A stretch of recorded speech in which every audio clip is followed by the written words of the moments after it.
Today let's read The Smartest Giant in Town from Macmillan Books.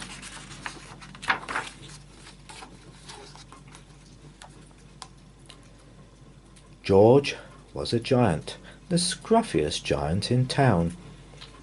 He always wore the same pair of old brown sandals and the same old patched-up gown.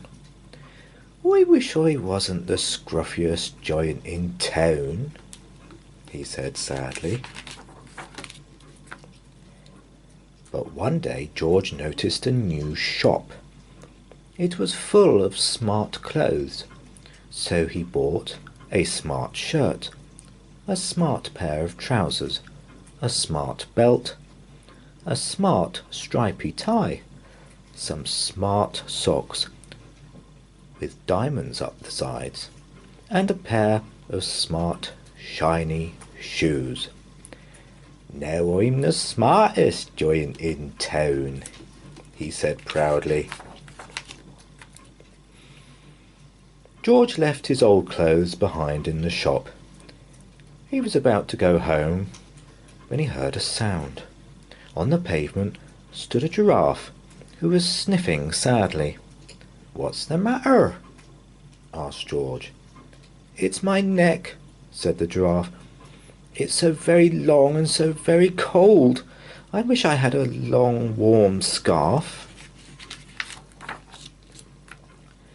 "Cheer up," said George, and he took off his stripy tie. "It didn't match my socks anyway," he said, as he wound it round and round the giraffe's neck. It made a wonderful scarf. "Thank you," said the giraffe. As George strode towards home, he sang to himself, "My tie is a scarf for a cold giraffe, but look me up and down, I'm the smartest giant in town." George came to a river. On a boat stood a goat who was bleating loudly. "What's the matter?" asked George. "It's my sail," said the goat. "It blew away in a storm. I wish I had a strong new sail for my boat." "Cheer up," said George, and he took off his new white shirt. "It kept coming untucked anyway," he said as he tied it to the mast of the goat's boat. It made a magnificent sail.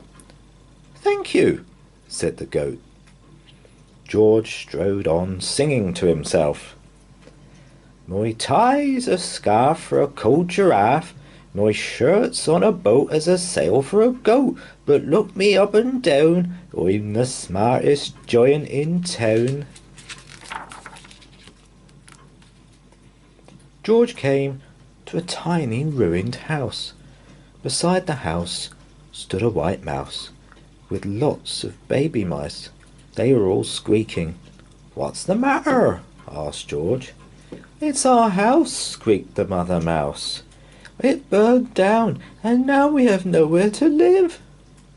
I wish I had a nice new house." "Cheer up," said George, and he took off one of his shiny shoes. "It was giving me blisters anyway," he said as the mouse and her babies scrambled inside. The shoe made a perfect home for them. "Thank you," they squeaked. George had to hop along the road now, but he didn't mind. As he hopped, he sang to himself, "My tie is a scarf for a cold giraffe, my shirt's on a boat as a sail for a goat, my shoe is a house for a little white mouse, but look me up and down, I'm the smartest giant in town." George came to a campsite. Beside a tent stood a fox who was crying. "What's the matter?" asked George. "It's my sleeping bag," said the fox. "I dropped it in a puddle. I wish I had a warm, dry sleeping bag." "Cheer up," said George, and he took off one of his socks with diamonds up the sides. "It was tickling my toes anyway," he said as the fox snuggled into it. "It made a very fine sleeping bag." "Thank you," said the fox. George hopped on, singing to himself. "My tie is a scarf for a cold giraffe. My shirt's on a boat as a sail for a goat. My shoe is a house for a little white mouse. One of my socks is a bed for a fox. But look me up and down, I'm the smartest giant in town." George came to a big squelchy bog. Beside the bog stood a dog, who was howling. "What's the matter?" asked George. "It's this bog," said the dog. "I need to get across, but I keep getting stuck in the mud. I wish there was a safe, dry path." "Cheer up," said George, and he took off his smart new belt. "It was squashing my tummy anyway," he said, as he laid it down over the bog. "It made an excellent path." "Thank you," said the dog. The wind started to blow, but George didn't mind. He hopped on, singing to himself.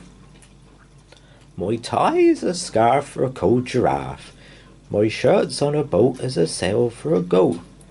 My shoe is a house for a little white mouse. One of my socks is a bed for a fox. My belt helped a dog who was crossing a bog, but my trousers are falling down. I'm the coldest giant in town." Suddenly George felt very sad and shivery and not at all smart. He stood on one foot and thought, "I'll have to go back to the shop and buy some more clothes," he decided. He turned round and hopped all the way back to the shop. But when he got there, it was closed. "Oh no!" cried George. He sank down onto the doorstep, and a tear ran down his nose. He felt as sad as all the animals he had met on his way home. Then out of the corner of his eye he saw a bag with something familiar poking out of the top. George took a closer look. "My gown!" he yelled. "My dear old gown and sandals!" George put them on. They felt wonderfully comfortable. "I'm the cosiest giant in town," he cried, and he danced back home along the road. Outside his front door stood all the animals he had helped. They were carrying an enormous present. "Come on, George," they said, "open it." George untied the ribbon. Inside was a beautiful gold paper crown and a card. "Look inside the card, George," said the animals. George put the crown on his head and opened the card. Inside it said, "Your tie is a scarf for a cold giraffe. Your shirt's on a boat as a sail for a goat. Your shoe is a house for a little white mouse. One of your socks is a bed for a fox. Your belt helped a dog who was crossing a bog. So here is a very fine crown to go with the sandals and gown of the kindest giant in town." Well, I hope you enjoyed that story. Please check out some of our other stories on this channel. There's quite a few to choose from. So please do give us a thumbs up and please subscribe. Thanks for listening.